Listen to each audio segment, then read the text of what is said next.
Eto na sila, ang nag-iisang masugid na tagahanga ni Nicole Yala. Chris Chuper! Kasama ang nag-iisang diehard fan ni Chris Chuper. Nicole Yala! Dear Nicole and Chris.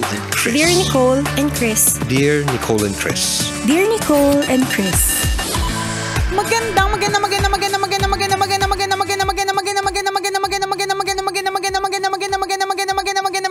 tanghali, mga tambalanisa, mga kabisyo, mga kabasic. Hi, partner!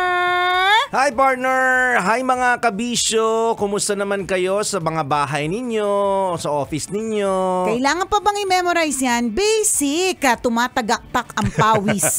Di ba sabi nga natin, achievement yung hindi na tumatagaktak at namamasa ang mga singit-singitan. Congratulations, kilikili. corrected by. Congratulations sa mga talented na walang pawis ang singit. Yan. Grabe yung init. Ano ba may sinabi na ba? May in-announce na ba na bakit ganito kainit? Ano bang parang na-realize ko nga wala nag-announce ba ng kasi Netflix ko to, hindi na ako nanonood ng hindi na ako nanonood ng news eh. May announcement ba ng El Nino? Hindi ko rin alam. Ang alam ko lang talaga yung bulsa natin yung El Nino. Ang tagal ng season correct. Ang haba ng season ng pagkatuyot, ganun. Totoo. Ano ba may announcement ba na kaya ganito ka-extreme yung heat kasi dahil global warming? Well, confirmed na parang itong parte ng Pasay, ganun. Anong recent na na study parang correct, ganun. Parang ganun. Na bakit ganito umiinit ang panahon? Dati hindi naman ganito, walang suspension ng class kapag mainit. Diba? Ngayon nasususpend ang klase na dahil madalas, sa init. Correct. Madalas. Oo. Tapos may mga areas na parang bawal tambayan. Kunyari sa school ng anak ko, parang bawal na kayo tumambay dito sa parte na to kasi mainit talaga dyan sa parte na. Hindi yun, unthinkable yun dati. So kaya nga ang tanong ko, may announcement ba na parang latest updates sa ating atmosphere? May ganun bang... Ano naman nangyayari sa kapaligiran? Correct. Kasi kung wala pa, di baka naman gusto nyo po mag-announce. Diba? Baka naman gusto nyo mag-share ng information. Share din, di ba? Pinagdadamot pala. Baka naman may impormasyon dyan. Kasi ang alam ko lang na impormasyon, itong ganitong klaseng katinding init ay practice. Oo. Practice dun sa mga may ugali. Oo. Sa mga mandarambong, magnanakaw. Kasi, di ba practice ako, ganito din po, malala pa yung init. Di ba? 10 times. 10 times. Oo, dun sa gym Pierno. Di ba? So kung alam mo medyo may ugali ka, di ba? May kasamaang kataglay, ayan. Babad na under the sun, di ba? Kasi unti-unti mo nang nararamdaman kung ano yung lugar na patutunguhan mo pagdating ng panahon. Ganito pala yun. Para pagdating mo dun sa kabilang buhay, hindi ka na nagugulat kasi sanay ka na. Kami naman concerned lamang. Ang init, grabe talaga, promise. I wonder doon sa mga matataas na lugar kasi 'di ba, kapag ganito halimbawa sa city, talaga given mainit. Pero 'di ba yung matataas na lugar, for example, Tagaytay, partner, malapit kayo doon. Anong chismis doon? Ano bang bali-balita? Malamig pa rin ba doon? Or nakakatakot kasi noon pag nabalitaan din natin na nag-42 degrees din sila. Parang hindi naman nabalitaan, 'di ba? Hindi talaga tayo perfect source ng information. Kasi ayon lang ito sa mga bali-balita at yung mga kaibigan mong kakabulalo lang, di ba? Kumusta naman yung kaibigan mong kakabulalo lang doon sa Tagaytay, di ba? Malamig pa ba? Bilang malapit kayo doon, yung mga bumababa doon, wala ba silang kwentuhan? Ay, sa Tagaytay masarap magstay kasi malamig. Anong expect mo sa akin, partner? Pa yung mga bumababa galing Tagaytay, paparahin ko, excuse me. Hindi, ang na-expect ko, ganun kalakas yung radar mo. Nakaayod yung mga chismis galing sa Tagaytay na lalaman mo. Hindi. Sorry. Hindi umabot sa Tagaytay yung radar ko, hanggang Pasay lang. Grabe. Siguro naman Baguio, for example. Hindi pa naman natin nabalitaan diba? I'm sure big news yan kapag yung mga alam natin talagang malalamig na lugar, biglang talagang umiinit na ng todo. Wala pa naman ako narinig or baka nga Netflix ko na-announce, hindi ko pa alam, diba? Alert. Nakakatakot yun, no, yung magulat tayo, biglang halimbawa sa Tagaytay mag-announce din ng class suspension kasi sobrang umabot ng init. 42 degrees. Di ba, since Tagaytay ngayon, alam natin na lugar siya na malamig. Kahit summer, hindi naman ganun kainit dun eh. Totoo. Talagang pinupuntahan pa rin siya ng mga tao kapag summer kasi mahangin pa rin kahit maaraw. Yun. Sa palagay ko, unless may mga tambalanista tayo nga nagbubulalo ngayon, nakatutok sa atin habang naka-Facebook Live tayo, di ba? Or nakikinig sa atin ngayon, di ba? Na pwede kayo tayong bigyan ng information. Makichismis nga kayo dyan. Pero whatever it is, nakakalurke. Wag po nating i-disregard yung mga reminders to hydrate. Kung dati hindi parte ng OOTD mo, anong drip, di ba? Yan yung term ng mga Gen Z. Drip na ngayon. Drip na ang tawag din sa sa mga OOTD o pormahan. Kung dati hindi parte ng drip mo yung mga payong, ngayon dapat hindi na dapat yung umarte kasi ang bigat. Kasi minsan ganun tayo, ang bigat. May dadalhin, bitbitin. Hindi na. Tsaka, hindi na rin dapat mawala yung mga sunblock, sunscreen, yung mga ganyang klase kasi hindi natin masasabi yung pwede maging posibleng effect sa balat po natin ng matinding init ng araw. Yung mga nasa condo po ba, malamig po ba dyan? Oo nga, kasi sabi nga ni Parker, ang lalakas ng di ba, yung mga nasa matataas ng lugar. Wait lang, kontakin ko yung friend ko sa North Tower, 33rd floor. Ask ko siya. Sabi ni Chris, kasi sa mga matataas na lugar, medyo malamig pa daw. So sa condo nyo po ba, yung mga nakatira po sa 20th floor pataas? Yan, diba? Malamig po ba dyan? Mahangin po ba sa lugar ninyo? Dito po kasi sa baba mainit Ang init, grabe talaga. Walang hangin, no? Totoo. Tsaka yung pagka lumabas ka nga, yung hampas ng init, hindi hampas ng hangin hampas ng init. Tsaka totoo kahit yun. na halimbawa lumabas ka ng mga 5:30 na usually dapat hindi na ganun ka init. Totoo naman, hindi na ganun ka init kasi golden hour na yan, paset na ang sun. Pero yung hangin, mainit pa rin. din. Totoo. Nakakaloka talaga. Sa morning nga, di ba, kapag naliligo tayo, ito na naman yung time na naliligo tayo pero wala pa 5 minuto. Nagpapahid pa lang tayo ng mga basa-basa sa katawan natin. Naiinitan na tayo. Tsaka kapag halimbawa may naligo bago ka, pumasok ka, yung ramdam mo, yung singaw niya, ang init ng singaw mo. Ganyan lagi yung mga linya namin sa bahay. May pagkatapos may maligo, may lalabas sa singaw na susunod. Ang init ng singaw mo. Grabe, kasi ang init talaga. Tsaka hindi na singaw pala ng katawan yun, hindi na ginagamit din yung heater. Wala na. Totoo. Ganun. So akala mo makakatipid ka ng kuryente kasi hindi ginagamit yung heater. Hindi.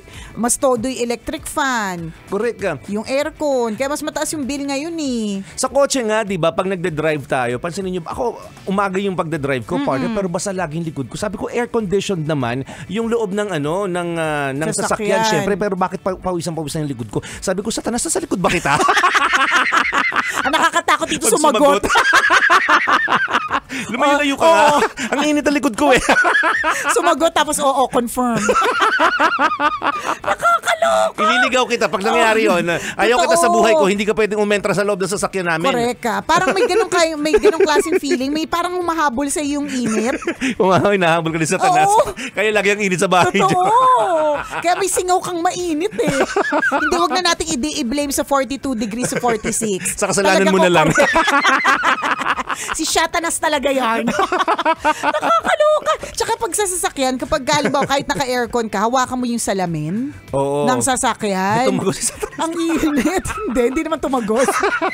Nang init. Totoo yun. Grabe, kaya alam mo, biglang part na rin ng prayers namin lagi. Yung mga ang trabaho ay konektado sa pagiging exposed sa sun. Oo. 'Di ba? Yung ganon. Anong trabaho mo?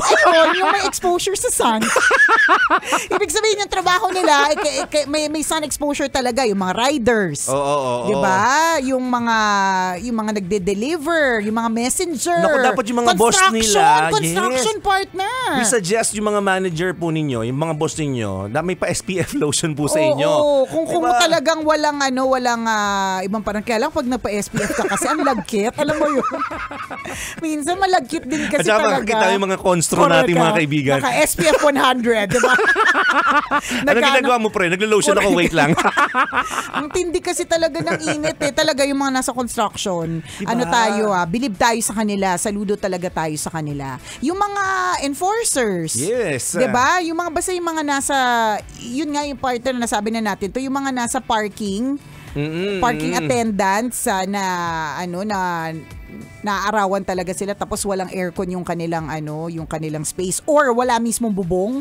Open air talaga, ganun. Kaya kung medyo nakaramdam kayo na masungit siya, mainit ang ulo, intindihin din natin. Ikaw nga na naka-aircon, mainit ang ulo mo Ito pa ba nga exposed talaga sa matinding araw. Imagine niyo babad sila hindi lamang 1-2 oras. Correct. 8 oras po silang nandun. Dito sa harapan namin may parking attendant tayo dito na na talagang bibilib ka sa kanya. Ang galing. Ang galing nakakababad talaga siya sa sa araw. Diba? Hindi ko siya nakikita kasi pag nagpa-park ako tumatakas ako. Parang hindi ako masingil. Sarap. Kaya hindi ko siya nasa site. Ganun. Hindi totoo yung mga parking bilad attendant. Bilad po sila. Oo. Security guard. Di ba yung mga nasa labas, minsan pag nakatutok talaga sa kanila yung araw, maaawa ka din sa kanila na parang, ay, grabe naman. Di ba? Ako naman, mas awang-awa ako, hindi lang syempre doon sa mga tao, lalong-lalo na doon sa mga hayop na nasa labas. Correct. Stray animals, di ba? Cats and dogs. Yung mga Kawawa walang sila. master. Totoo. Wala po silang mapuntahan, masilungan. Kasi kahit saan ka talaga pumunta, lalo na sa city, sa mga ilalim ng sasakyan, ang init din ng buga ng ilalim ng sasakyan. Yun lang yung shade na alam nilang puntahan. Maswerte kung mapuno yung lugar na yon.